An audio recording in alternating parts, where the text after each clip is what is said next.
오늘 본문 욥기 13장 1절부터 28절을 저와 여러분이 번갈아 교독하시겠습니다. 나의 눈이 이것을 다 보았고 나의 귀가 이것을 듣고 깨달았느니라. 너희 아는 것을 나도 아노니 너희는 닫히리라 하니라.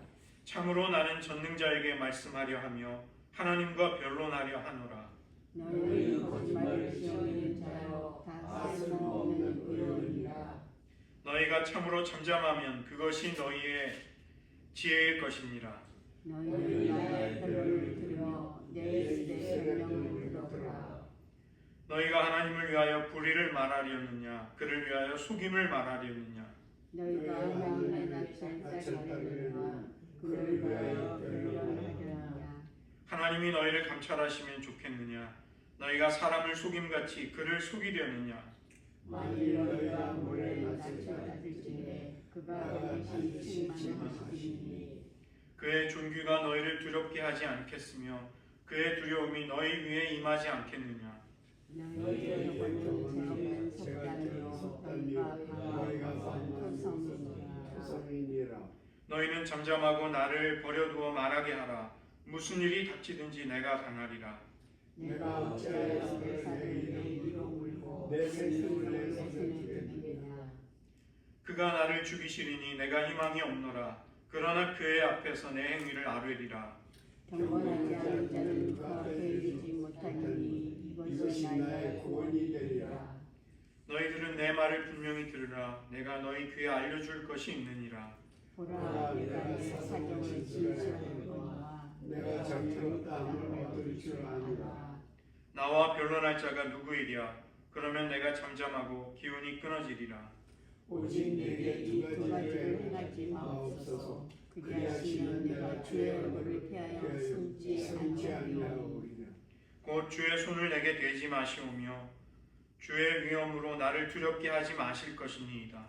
그리하시고 주는 나를 부르소서. 내가 대답하리라. 혹 내가 말씀하게 하옵시고 주는 내게 대답하옵소서. 나의 죄악이 얼마나 많으니까 나의 허물과 죄를 내게 알게 하옵소서. 주께서 어찌하여 우리를 부르시고 나를 주의 원수로 여기시나이까. 주께서 어찌하여 날리는 낙엽을 놀라게 하시며 마른 건부를 뒤쫓으시나이까. 주께서 나를 대적하사 괴로운 일을 기록하시며 내가 젊었을 때 진리를 내가 받게 하시며 내 발을 착고에 채우시며 나의 모든 길을 살피사 내 발자취를 점검하시나이다. 나는 썩은 물건의 낡아짐 같으며 존목은 의복 같으니이다. 기도하시겠습니다.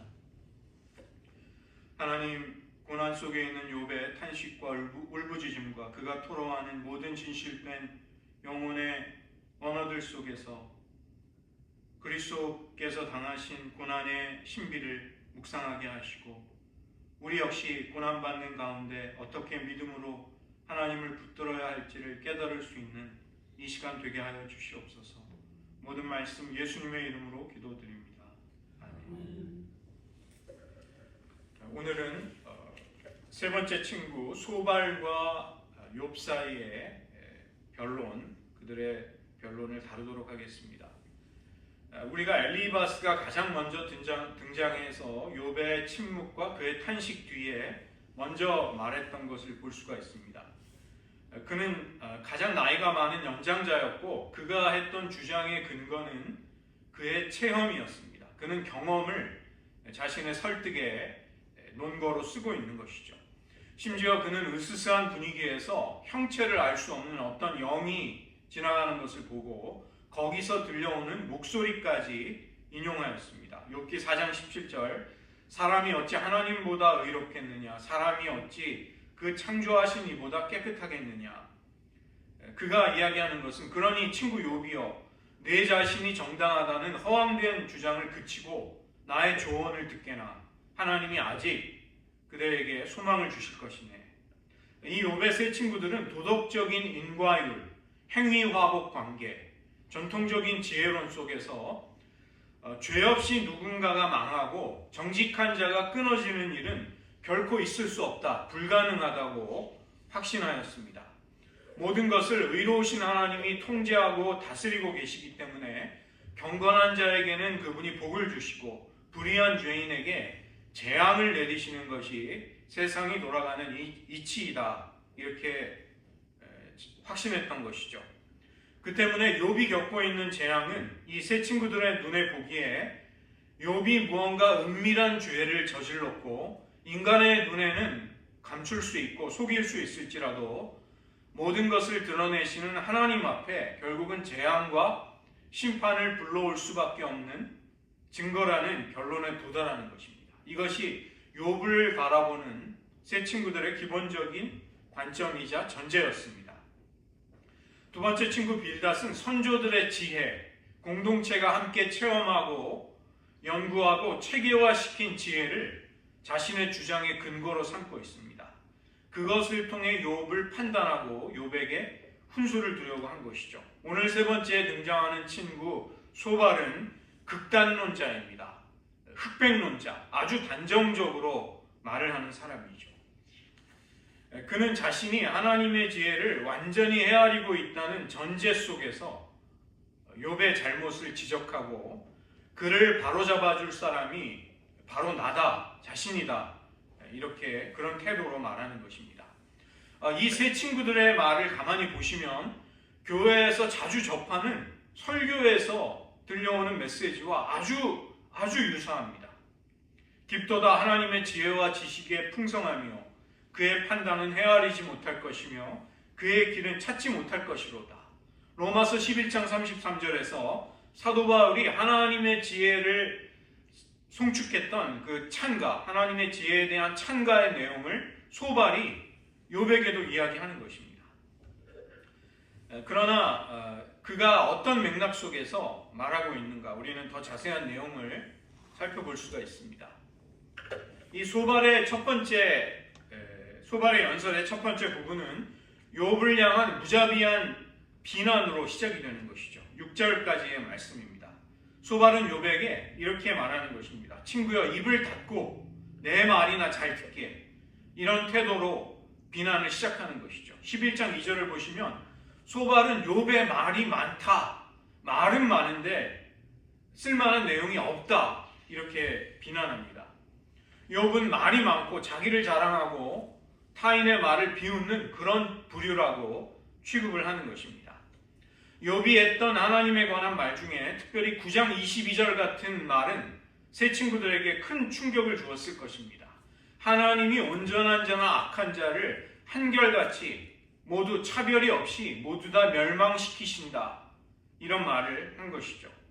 소발은 욥의 그런 말을 절망에 가득 찬 사람의 심령에서 나온 고뇌 어린 말이다, 이렇게 보지 않습니다. 마치 이단들이 잘못된 교리를 주장하듯이 욥의 삐뚤어진 생각 속에서 그런 말이 나왔다고 그렇게 취급을 하는 것입니다. 그러나 욥은 자신이 하나님 보시기에 깨끗하다고 주장하지 않습니다. 이 깨끗하다는 것은 죄가 하나도 없이 흠 없이 완전함을 암시하지만 욥은 자신이 온전하다고 말할 뿐입니다. 이 온전하다, 순전하다는 말은 히브리어로 탐밈이라고 하는데, 이 탐밈은 한 마음을 품었다는 말입니다. 두 마음을 품지 않았다. 내가 겉과 속이 다르지 않다. 욥은 그것을 말하고 있는 것이죠. 욥은 하나님을 사랑하고 하나님을 향해 온전한 마음을 품은 사람입니다. 그는 신실한 신자의 태도를 가지고 하나님 앞에 부르짖고 있는 것이죠. 그러나 소발은 욥을 마치 위선적인 바리새인을 보는 양 그렇게 대하고 있습니다. 11장 6절의 하반절을 보시면 소발의 의도가 그대로 드러납니다. 하나님이 너의 죄를 잊게 해주셨다. 욥이여, 자네가 파산하고 가축과 종들을 잃고 자식들을 먼저 떠나보내고 건강마저 잃었지만 그것이 자네가 지은 죄 중에 일부만 받은 걸세. 하나님이 자네에게서 전부 갚으셨다면 그보다 더 비참해졌을 것이다. 자네의 죄를 지금 자네가 잊고 있듯이 하나님이 봐주시고 계시는 것이네. 이렇게 이야기하는 것입니다. 이것은 극한 고난에 떨어져 말할 수 없는 고통을 당하는 욥에게 대해 아주 잔인하고 오만한 말일 수밖에 없는 것이죠. 하나님의 지혜가 오묘하다고 찬양하면서 소발은 자신이 그 모든 의미를 다 알고 있다고 강하게 확신하는 것입니다. 두 번째는 욥에게 날카로운 도전을 하는 것이죠. 11장 7절 하나님의 오묘함과 전능자의 한계를 모르는 권능, 소발은 그것을 언급합니다. 하나님의 신성과 충만함은 하늘보다 높고 스올보다 깊고 땅보다 길며 바다보다 넓다고 이야기하는 것이죠. 우주의 모든 차원에서 하나님은 만유 가운데 만유를 충만케 하시는 분이시다. 에베소서의 표현을 빌면 똑같은 이야기를 소발이 하는 것입니다. 그런 하나님을 욥이 알 수 없다. 너는 그러니 하나님을 아는 것처럼 이야기하지 말라고 공격하고 있습니다. 소발은 그런 하나님의 하나님 되심을 자기 자신에게도 적용하면서 욥에게 말을 한다면 좋겠지만 문제는 그가 욥에게만 그런 하나님을 적용하고 있다는 것입니다. 11장 11절을 보시면 하나님이 허망한 사람을 아시며 보지 않으시는 것 같아도 다 보신다. 이 비난은 결국 욥이야말로 바로 그 허망한 사람이라는 비난인 것이죠. 11장 12절에 이 들나귀 새끼가 야생성을 타고 태어나듯이 미련한 자는 어리석음을 타고 태어나는데 내가 보기에 욥이여 자네가 바로 그런 사람일세 이렇게 주장하는 것입니다. 자네는 하나님을 이해하지도 못하고 그것과 함께 자네에게 충고하는 것은 자네 앞에 서 있는 나 소발이야말로 하나님을 진정으로 이해하는 그런 사람이라는 걸 자네도 인정해야만 한다는 것입니다. 그리고 나서 소발은 굉장히 기만적인 제안을 합니다. 욥이 자신이 제안하는 조건들을 받아들인다면 회복이 찾아올 수 있지만 그렇지 못할 경우에 더 나쁜 일이 일어날 수 있다고 경고까지 하는 것이죠. 그 핵심은 회개하며 기도하라는 것입니다. 여러분, 어려움에 빠진 이들이 가장 많이 듣는 조언이기도 한 것이죠. 이 기회에 이참에 회개하고 기도하면 하나님이 은혜를 줄 것이라는 그 말, 우리도 많이 듣습니다. 또 다른 이들에게도 우리가 흔히 건네기도 하는 말입니다. 11장 13절을 보시면 마음을 바로 정한다는 것은 마음을 하나님께로 돌이킨다는 말이죠. 그 다음에 손을 드는 것은 기도하는 기도자의 태도입니다. 11장 14절은 회개를 또 강조하고 있죠. 내 손과 장막 은밀한 곳에 숨겨놓은 죄를 찾아내서 회개해야만 한다. 욥은 지금 소발이 보기에 틀림없이 숨겨놓았을 법한 죄를 하나님 앞에 꺼내놓고 회개해야 한다. 그것이 너의 살 길이라고 이야기하는 것입니다. 그렇게 할 때 보상이 이어지는데 얼굴을 들지 못하는 사람이 흠없고 무죄하게 되어서 기품 있게 존엄과 존귀를 되찾고 얼굴을 들게 될 것이다. 환난은 물러가고 불안은 안전과 희망으로 바뀌게 될 것을 이야기하는 것이죠. 그러나 소발의 제안은 욥에게 맞지 않습니다. 욥에게 회개해야 할 은밀한 죄가 숨겨져 있기 때문에 겪는 고난이 아니기 때문입니다. 욥을 향한 소발의 제안은 사탄의 비난과도 일치하는 것이죠. 사탄은 욥이 경건한 까닭은 하나님이 그의 울타리를 축복으로 두르셨기 때문이다. 그는 복과 번영을 인생이 잘 되는 것을 얻기 위해서 다만 하나님 앞에 경건할 뿐이다. 이렇게 이야기하였습니다. 지금 여기 소발의 제안을 곧이곧대로 받아들인다는 것은 복을 얻기 위해서 회개하는 것인데 이것은 사탄의 주장이 옳다는 것을 증명하는 셈이 되는 것이죠. 이 소발의 연설은 자신이 무엇인가를 알고 있다고 확신하지만 실상은 모르고 있는 사람들이 오만한 확신을 가지고 진리를 부분적으로 왜곡되게 적용을 할 때 어떤 일이 벌어지는가를 보여주는 것입니다. 이 소발에 대해서 욥의 첫 번째 대답이 나오는 것이죠. 그는 먼저 친구들을 꾸짖고 친구들에게 반대의 목소리를 내고 있습니다. 그것이 13장 19절까지 12장부터 이어지는 내용입니다. 욥기의 가장 중요한 특징 중에 하나는 이 욥기를 보고 있는 우리 독자들, 우리들은 처음부터 끝까지 욥에게 무슨 일이 일어나는지를 허락받았다는 것입니다. 우리가 무엇 때문에 그런 특권을 받았을까요? 욥은 알 수 없는 전후 맥락을 우리는 알고서 욥기를 보고 있는 것이죠. 욥기는 안락 의자에 앉아서 구경꾼처럼 한가롭게 즐기라고 주어진 책이 아닌 것입니다. 욥의 고난 속에서 우리는 예수님의 고난에 대한 깊은 통찰을 얻을 수가 있습니다. 복음서를 보면 예수님의 마음이 어떠했는지를 언뜻 보여주는 구절들이 나옵니다. 그러나 우리가 욥이 하고 있는 격렬한 항의조의 연설들, 그가 토로하는 영혼의 거친 언어들을 보면서 우리는 한 신자가 하나님께 버림을 받을 때에 어떤 감정들을 느끼는지를 깊이 알 수가 있습니다. 그것은 십자가를 앞두신 예수님의 마음이기도 했던 것이죠. 그래서 욥의 말들은 십자가의 어두움을 이해하는데 우리에게 도움을 주고 있습니다. 또 하나는 우리 역시도 욥처럼 우리가 당하고 있는 고난에 대해서 잘 모르기 때문입니다. 우리는 누군가를 구원하는 구속의, 대속의 고난이 있다는 사실을 알고 있습니다. 예수님의 발자취를 따른다는 것은 십자가의 그림자를 뒤따르는 것이고 우리에게도 하나님이 고난에 동참하라는 요청이 있음을 우리는 알고 있죠. 그러나 막상 우리가 고난 속에 들어가서 그런 어두움 속에서 우리의 심령이 상하고 마음이 위축이 될 때 우리는 우리가 알고 있다고 하는 사실을 마치 까맣게 잊어버리냐 그것에 근거해서 살아가지 못하는 것입니다. 그런 진리들을 전혀 모르는 사람처럼 욥의 모습처럼 우리는 고난 속에 그렇게 허우적거리는 것이죠.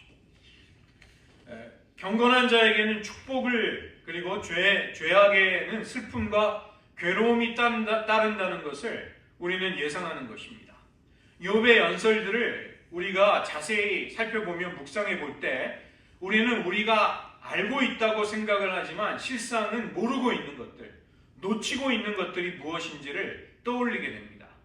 그리고 우리가 그리스도의 고난의 부르심을 받은 제자의 삶이 무엇인가 그것을 다시 돌아보도록 하는 것이죠. 소발에 대한 욥의 첫 번째 연설, 그 첫 부분은 친구들의 도덕론, 인과율, 그리고 전통적인 지혜론이 너무 잔인하다는 사실을 이야기하고 있는 것이죠. 이 소발에 대한 욥의 대답이 세 장에 걸쳐서 12장부터 14장까지 이어지는데 여러 가지 많은 논쟁 중에서 분량이 가장 깁니다. 이것은 소발만이 아니라 나머지 두 친구들, 즉 세 친구들 모두의 말을 욥이 심사숙고한 다음에 그 세 친구들 모두에게 답변을 해주고 있는 것입니다. 욥도 고난을 겪기 전에는 이 세 친구들과 같은 세계관을 공유하였습니다. 도덕적인 인과율이 어떻게 작동하는가, 세상의 이치와 하나님의 섭리하시는 방식에 대해서 욥은 세 친구들과 같은 견해를 가지고 있었습니다. 그러나 욥은 이제 그런 모든 이치와 도덕률, 전통적인 지혜론이 실패했다고 이야기하는 것입니다. 왜냐하면 자신이 직접 고난에 휩쓸려서 겪고 있는 삶에서는 그런 것들이 들어맞지 않고 있기 때문입니다. 12장 2절에 보시면 너희만 백성이로구나. 이 히브리어 암이라는 말인데 이것은 상류층, 귀족, 그리고 VIP라는 뜻이 있습니다. 정말 너희들만 중요한 사람이구나. 너희들이 죽으면 세상에서 지혜란 것이 없어지겠구나. 이렇게 말하는 것이죠. 12장 4절을 보시면 욥도 이전에 고난을 받기 전에는 그의 모든 기도와 간구가 하나님께 아뢰심을 받았던 사람이라는 것이죠. 내가 드리는 기도마다 하나님이 응답해 주시는 그런 삶을 나도 예전에 살았었노라. 그렇게 이야기합니다. 그러나 지금 나는 조롱거리와 비웃음을 받는 대상이 되어버렸다. 왜 그러한가? 12장 5절을 보시면 평안한 자는 재앙을 멸시한다. 재앙이 실족하는 사람들, 즉 죄인들을 기다리다가 그들에게 덮치기 때문이다. 이렇게 말하는 것이죠. 평안한 자들은 재앙을 만난 사람들을 멸시한다는 것입니다. 그들이 겪고 있는 재앙, 그 자체가 바로 그들이 실족하는 자다. 경건하지 못한 죄인이라는 증거다, 이런 생각을 가지는 것이죠. 그러나 욥은 자신이 결코 그런 사람이라고 생각하지 않고 있습니다. 친구들이 자신에게 내리는 판단과 주장에 대해서 그것을 전혀 받아들이려고 하지 않는 것입니다. 나는 하나님 앞에 의롭고 온전한 사람들인데도 강도들과 경건하지 못한 사람들이 겪는 운명을 똑같이 당하고 있구나. 재앙을 만난 사람들에게 가해지는 잔인한 경멸을 받고 있다. 그것에 대해 욥은 괴로워하고 있습니다. 두 번째는 친구들이 주장하는 바가 얄팍하고 피상적이라는 것이죠. 욥이 친구들이 했을 법한 말을 패러디해서 인용하듯이 이야기하는 것입니다. 좋은 혀가 음식의 맛을 알듯이 우리에게는 말을 분간하는 지혜가 있다. 새 친구들이 이제 그렇게 욥에게 대한다는 것이죠. 우리가 아는 말은 장로들, 선조들의 전통과도 일치하는 것이니 욥이여, 우리가 옳다는 것을 이제 받아들이게 해. 욥은 그들의 주장, 그들이 뒷받침하는 근거들이 얄팍하고 천박하기 때문에 나에게 일어난 일에 전혀 맞지 않는다. 나의 고난을 설명해 주지 못한다고 주장합니다. 세 번째로 친구들의 주장은 길들여지고 축소된 실제를 반영하지 못하는 주장이라는 것이죠. 하나님을 박스 안에 가둔다는 것입니다. God in the box. 박스 안에 가두어진 하나님을 이야기하는 것이죠. 욥이 만난 하나님은 길들일 수 없는 하나님, 통제할 수 없는, 예상할 수 없는, 예측 불가의 하나님이십니다. 그분은 거칠고 제멋대로 자기 마음대로 마음껏 거리낌 없이 행동하시는 주권을 가지신 하나님을, 그런 하나님을 욥은 만나는 것이죠. 당연히 그런 하나님은 지극히 위험하고 무서울 수밖에 없다는 것입니다. 12장 13절을 보시면 지혜와 권능을 하나님이 홀로 두 개를 모두 동시에 가지고 계십니다. 지혜는 무엇을 할지를 아는 것이고 권능은 하고자 하는 바를 실제로 행동으로 옮길 수 있는 능력이죠. 이 지혜와 권능 둘 다 인간에게는 없습니다. 그런데 하나님이 이 둘 다를 가지고 계시다는 것입니다. 그래서 하나님은 무엇이든지 허물어 버리고자 하는 것을 허물어 버리시고 사람을 가두어 버리시는 하나님이시다. 욥을 슬픔 속에 가두셨듯이 사람들을 옥에 가두시는 분이 하나님이시다. 이렇게 말하는 것입니다. 이런 하나님은 모든 것을 자기 뜻대로 파괴해 버리실 수 있는 하나님, 자연재해와 쓰나미를 일으키시는 하나님이신 것이죠. 하나님이 물을 너무 적게 주시면 거기에는 가뭄이 일어납니다. 하나님이 물을 너무 많이 주시면 홍수가 일어나 버리는 것이죠. 하나님은 거리낌 없이 자기 뜻대로, 자기 주권대로 원하는 바를 하신다는 것입니다. 이어지는 내용들은 모사와 재판장들, 왕들과 제사장들의 존귀와 지혜와 권력을 하나님은 원하는 대로 빼앗아 버리신다. 그들을 말할 수 없이 보잘것없고 비천하게 만드시는 하나님이시다. 이렇게 말하는 것이죠. 12장 22절, 어두운 가운데 있는 은밀한 것들을 드러내시는 하나님, 즉 질서가 잡히고 새 친구들이 주장하는 모든 것이 질서 있게 규칙대로 예상한 대로 움직이는 세상 속에 악과 혼란을 들여오시는 하나님, 예상할 수 없는 일들이 일어나는 것을 허용하시는 하나님이라는 것이죠. 민족들을 장난감처럼 가지고 노시다가 어떤 민족은 던져버리시고 폐하여 버리십니다. 또 어떤 민족은 일으켜 세우시고 부흥하게 하시는 것이죠. 사람들의 지혜를 빼앗으시고 길없는 거친 들에서 방황하도록 만드시는 그런 하나님을 나는 만났노라. 욥의 대답입니다. 하나님은 자연의 질서를 허무시고 지도자들을 낮추시고 민족들의 흥망성쇠도 자기 뜻대로 마음대로 하시는 하나님이시다. 나는 그런 하나님을 만났노라. 그러나 욥의 친구들은 자신들이 우주를 파악하는 지혜를 가지고 있다고 생각합니다. 왜 그런가? 세상을 선과 악에 따라 보상하시고 혹은 징벌하시는 아주 단순한 형태로 다스리시는 하나님에 대한 관념을 그들이 가지고 있기 때문입니다. 그러나 욥이 관찰하고 욥이 체험하고 있는 하나님은 새 친구들의 하나님과는 다른 분이라는 것이죠. 그래서 그들의 주장, 그들이 생각하는 세상과 도덕이 움직이는 체계는 기만적이라는 것입니다. 사람을 속일 수밖에 없다.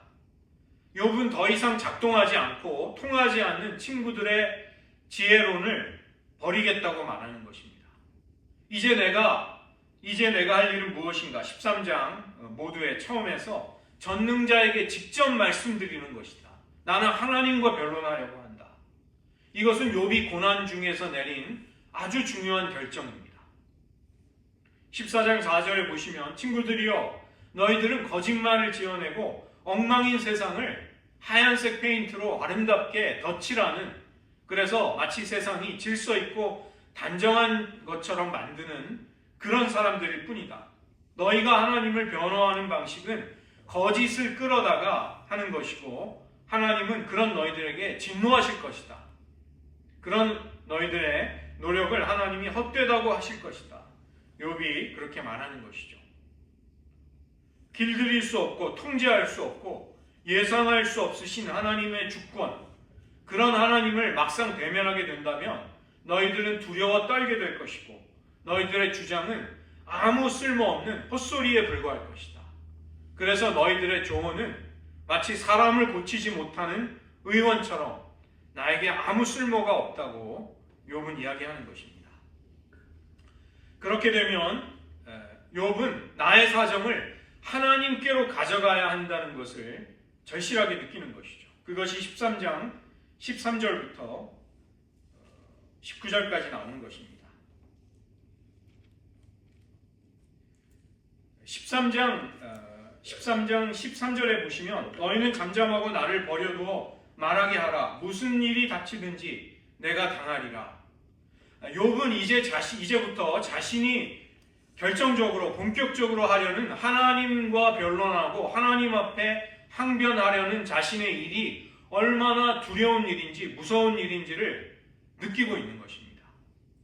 이어지는 14절이 13절과 이어지는데 내가 어찌하여 내 살을 내 이로 물고 내 생명을 내 손에 두겠느냐. 이거는 질문을 하는 것이 아니라 쉽게 풀면 이렇게 이야기하는 것입니다. 욥이 나는 내 목숨을 걸고 나는 내 생명을 담보로 하나님과의 위험한 승부에 도박에 뛰어들겠노라. 나는 그렇게 하지 않고는 못 견디겠다. 이렇게 말하는 것입니다. 15절에 그가 나를 죽이시리니 내가 희망이 없노라. 그러나 그의 앞에서 내 행위를 아뢰리라. 다른 번역에 보면 그 하반절이 먼저 나와 있습니다. 나는 하나님 앞에 나의 정당함을, 나의 온전함을 인정받는 그 변론에, 그 두렵고 위험한 일에 뛰어들려고 한다. 나는 그분 앞에서 나의 행위를 아뢰고 하나님이 나를 인정해 주실 때까지 멈추지 않겠다고 이야기하는 것입니다. 그러다가 혹시 그분이 나를 죽이시더라도 나는 그 믿음의 모험에 뛰어들겠다고 이야기하는 것이죠. 16절에 보시면 경건하지 않은 자는 하나님 앞에 이르지 못하지만 나의 진정함을 하나님이 아시기에 하나님 앞에 나는 설 수 있게 될 것이다. 그분 앞에 하나님과의 변론의 자리에 나는 서게 될 것이고 하나님은 그런 나를 만나주시기 위해 그 자리에 오실 것이다. 그러면 이 욥의 정당함과 의로움이, 순전함이 인정을 받게 되죠. 그래서 욥은 이것이 나의 구원이 되리라 이렇게 말하는 것입니다.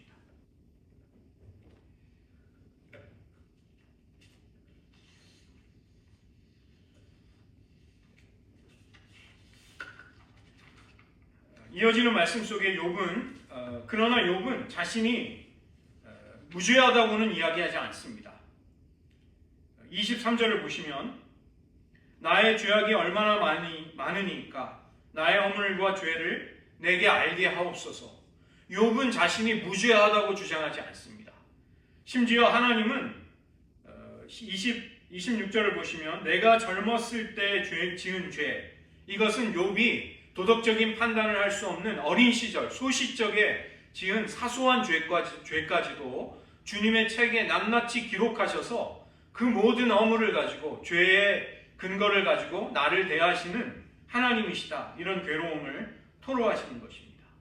나는 지금 썩어가는, 좀 먹어서 썩어가는 의복과 같이 낡아가는 물건처럼 되고 있다. 그런 하나님 앞에 나는 서 있다고 이야기하는 것이죠. 그 다음에 14절로 넘어가서 욥은 죄의 결과로서 인생이 유한하다는 것을 말하는 것입니다. 우리가 죄인이기 때문에 우리는 영원한 생명을 누리지 못하고 있는 것이죠. 이 유한성, 덧없음, 이것이 말할 수 없는 고통이 된다는 것을 욥은 이야기하는 것입니다.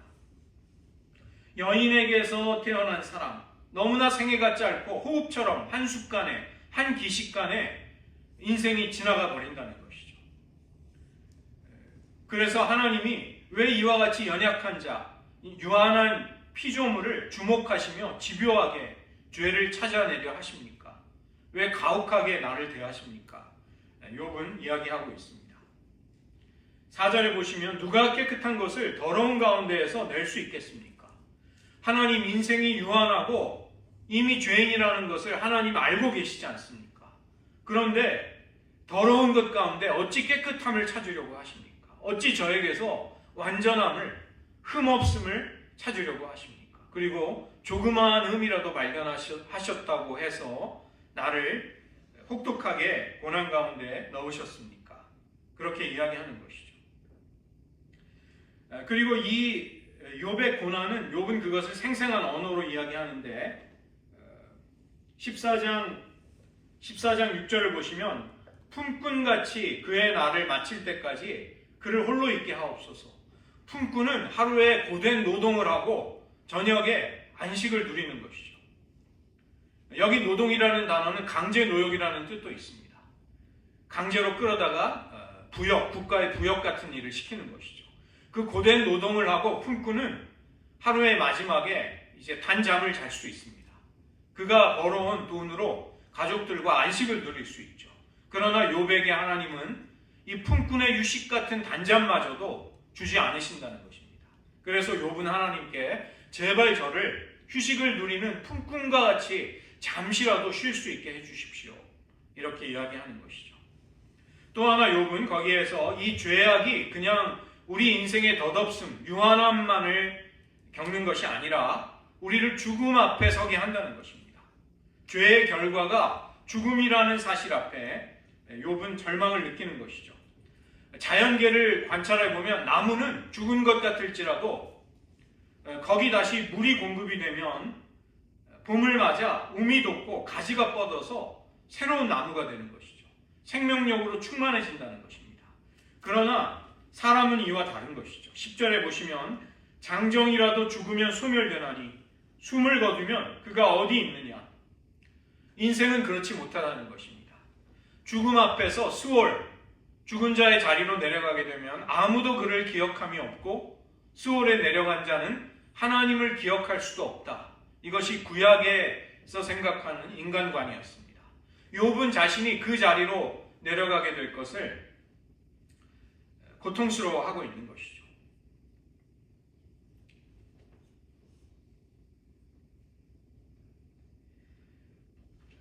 그러나 욥은 그의 그 죄를 하나님 앞에 용서받고 그의 정당함과 온전함을 인정받게 되는 증거를 간절히 갈망하게 됩니다. 그것이 바로 부활입니다. 저희가 사순절을 맞이했는데 욥기 14장 13절부터 17절은 이런 시기에 우리가 묵상해 보면 좋을 굉장히 놀라운 구절입니다. 우리가 워싱턴주의 그 비가 자주 오는 날씨 속에서 언뜻 날씨가 좋을 때 정말 아름답고 밝은 햇빛이 비추는 것을 보면서 정말 날씨가 청명하구나 이런 것을 느낄 수 있죠. 욥이 지금 굉장히 어두운 심령으로 고통을 토로하다가 욥이 희망을 가지고 하나님이 나를 부활시키실 그날에 누리게 될 희망, 그것을 이야기하는 것입니다. 이것은 어두운 구름 사이로 보이는 푸른빛이 창연한 하늘과도 같은 그런 말씀드린 것이죠. 욥은 주께서 나를 스올에 그냥 버려두지 않으시고 13절에 보시면 감추신다고 말씀합니다. 주의 진노를 돌이키실 때까지 나를 숨겨주시는 하나님이시다. 이런 하나님을 만나기를 간절히 희망하는 것이죠. 주께서 나를 위해 규례를 정하시고 기한을 정하셔서 나를 기억해 주실 날이 오기를 간절히 바라는 것입니다. 이제 수월에 내려가게 되면 모든 기억에서, 사람들과 하나님의 기억에서 욥은 사라져버리는데, 욥은 굉장히 역설적으로 바랄 수 없는 중에 죽음에 넘겨지더라도 자신을 다시 기억해 주실 하나님을 바라고 있는 것이죠. 이것은 죽음을 넘어선 부활의 희망을 이야기하는 것입니다. 장정이라도 죽으면 어찌 다시 살리이까? 나는 나의 모든 고난의 날 동안을 참으면서 풀려나기를 기다리겠나이다. 이 풀려난다는 것이 리뉴얼입니다. 리뉴얼. 다시 새로워지는 것. 다시 갱신되는 것. 내 존재가 새로 태어나는 것. 나는 그것을 기다리겠습니다. 나는 고난 중에 인내하면서 하나님이 나를 새롭게 하실 그날이 올 것을 기다리겠습니다. 이 굉장한 믿음입니다. 바랄 수 없는 중에 하나님을 바라는 것입니다.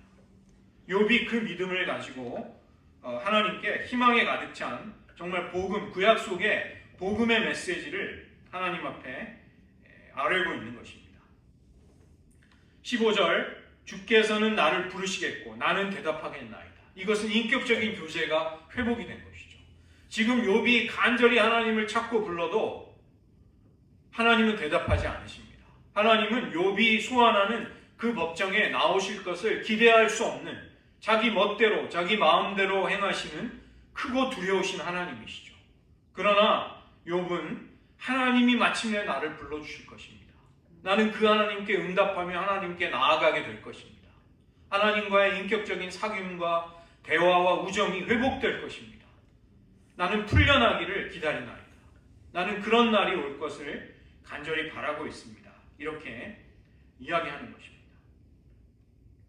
그런데 이제 주께서 나의 걸음을 세시오니 나의 죄를 감찰하지 아니하나이까. 17절, 주는 내 허물을 주머니에 봉하시고 내 죄악을 싸매시나이다. 지금 욥은 이 모든 고난의 문제가 자기 자신과 모든 인생에게 죄로부터 비롯된다는 것을 이야기하는 것이죠. 죄가 근본적인 문제이다. 그리고 죄에 뒤따르는 인간의 유한함, 죽음의 현실, 이것이 너무나도 고통스럽다고 이야기하는 것이죠. 그런데 17절을 보시면 죄를 하나님이 해결해 주실 것을 그는 희망하고 있는 것입니다. 우리의 허물을 봉하시는 주머니, 우리의 죄악을 싸매시는 하나님의 싸매시는 천, 이것이 무엇일까요? 바로 예수 그리스도의 십자가입니다. 주님은 자신의 아들의 희생을 통해 우리들의 죄악의 문제를 밀봉하시는 것이죠. 다 싸매시고 거기에 넣어서 결코 다시 그것을 열어보지 않으시고 깊은 바다에 던지시는 분이라는 것입니다. 그래서 욥은 그런 죄가 근본적으로 용서받고 해결되기를 하나님 앞에 간절히 간구하고 있는 것이죠. 마지막 단락 18절부터 22절에서는 다시 한번 욥은 고통스러운 현실 속으로 돌아오는 것입니다. 그래서 부활이 없이는 모든 희망이 사라진다는 그 고통을 다시 느끼는 것이죠. 산이 무너지고 바위가 침식되듯이 하나님이 인간을 벌하실 때 인간의 모든 희망은 사라져버린다는 것을 그는 두려운 마음으로 느끼는 것입니다. 하나님의 심판을 겪는 인생은 자기 아들이 존귀하게 되어도 비천하게 되어도 아무것도 알 수 없는 존재가 되는 것이죠. 하나님의 심판에 넘겨지기 때문에 그런 것입니다. 그러나 욥은 하나님이 이 자신의 고난의 근본적인 문제를 해결해 주시는 그런 하나님이심을 희망하고 그런 하나님 만나기를 간구하고 있는 것입니다. 이렇게 해서 소발에 대한 욥의 긴 변론이 결국은 세 친구들에 대한 답변이 이어지게 되는 것이죠. 욥은 13절 그 첫머리에서 13장 3절에서 참으로 나는 전능자에게 말씀하려 하며 하나님과 변론하려 하노라. 이제 자신의 억울한 사정을 하나님께 나아가 토로하고 하나님께 울부짖어야겠다는 결단을 하게 됩니다. 그리고 13장 20절부터는 여기서부터는 이제 하나님을 향한 욥의 기도와 항변이 변론이 터져 나오는 것입니다. 그래서 우리도 욥을 보면서 욥이 고난 속에 어떻게 그의 영혼의 결정적인 믿음의 발걸음들이 한 단계 한 단계 진전하는가를 볼 수 있는 것이죠. 욥은 친구들과 더 이상 항변하고 대화하는 것에서 그의 문제가 해결되지 못함을 직감합니다. 친구들의 주장과 조언이 도움이 되지 않는 것을 느끼는 것이죠. 그렇다면 남은 것은 무엇인가? 내가 하나님과 변론해야겠구나. 하나님과 항변해야겠구나. 하나님께 항의해야겠구나. 나의 정당함을, 나의 온전함을, 순전함을 인정해 주실 하나님을 간절히 찾지 않으면 안 되겠구나. 나의 문제는 다른 어디서 해결을 받을 수 있는 길이 없겠구나. 이것을 깊이 느끼는 것입니다. 우리 역시 고난 속에서 우리가 이미 알고 있다고 생각하는 진리를 우리는 잘 알지 못하는 사람이라는 것을 보게 되는 것이죠. 욥의 고난 속에 울부짖는 모습은 고난 앞에 허둥대고 난감해하고 곤혹스러워하는 우리의 모습인 것입니다. 그러나 욥의 고통스러운 기도와 울부짖음, 그의 연설들을 우리가 가만히 같은 마음으로 공감하며 따라가 볼 때 우리들의 모습을 더 잘 볼 수 있게 될 것입니다. 욥처럼 하나님 앞에 나아가는 우리 모두가 되시기를 주님의 이름으로 축원드립니다. 이 시간 말씀을 의지하며 우리들도 기도하기 원합니다. 우리들의 생애 속에 도움이 되었던 주장들, 이전에는 우리가 깊이 욥이 세 친구들과 공감했던 그런 세계관들이 있는 것이죠. 그것이 통하지 않는 때 우리는 고난의 한복판에서 욥처럼 하나님을 찾아야 하겠습니다. 욥은 지금 특별히 14장 13절부터 17절에서 자신이 수월에 죽음에 넘겨질지라도 그 죽음 너머에 있는 희망을 이야기하는 것입니다. 죽음 너머에서 희망을 볼 수 있는 길은 그리스도의 복음밖에는 없는 것이죠. 그래서 우리가 이 시간 하나님 저희들 고난을 넘어서는 죽음을 넘어서는 희망을 그리스도의 십자가에서 이미 발견한 저희들이오니 그 복음의 확신 가운데 우리들 모든 고난 속에서도 주장하시고 인도하여 주시옵소서. 저희들 죄의 결과로 고난받고 있습니다. 그러나 우리의 고난 속에 때로는 우리의 순전함을 지키면서도 받는 고난이 있는 것이죠. 그때 욥처럼 우리는 죄의 결과가 우리들에게 고난을 가져오지만 또 우리의 유한함과 죄가 가져오는 죽음의 고통을 느끼게 할지라도 죽음을 넘어서서 고난을 잘 참아내면서 풀려나기를 기다리겠나이다.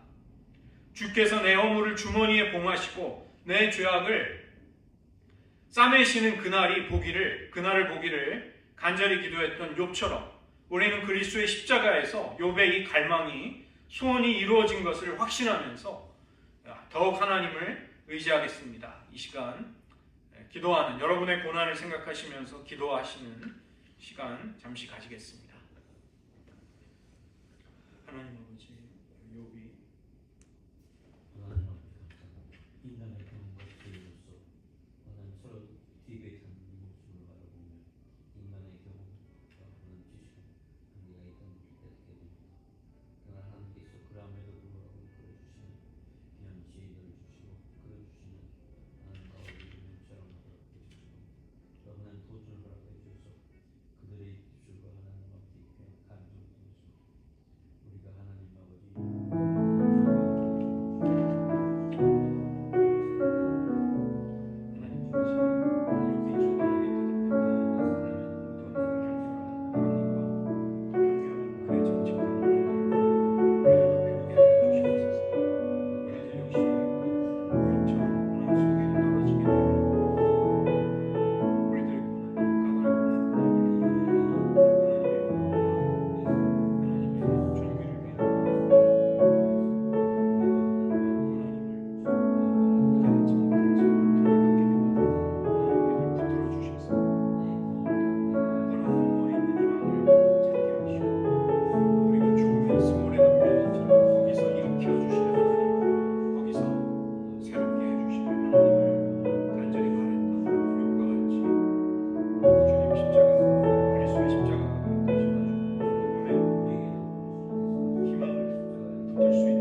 하나님 아버지, 우리도 욥처럼 하나님의 은혜와 사랑을 머리로는 알고 있을지라도 고난에 던져졌을 때 우리는 당혹스러워하며 까닭 모를 고난 앞에 무너지는 우리 자신을 발견합니다.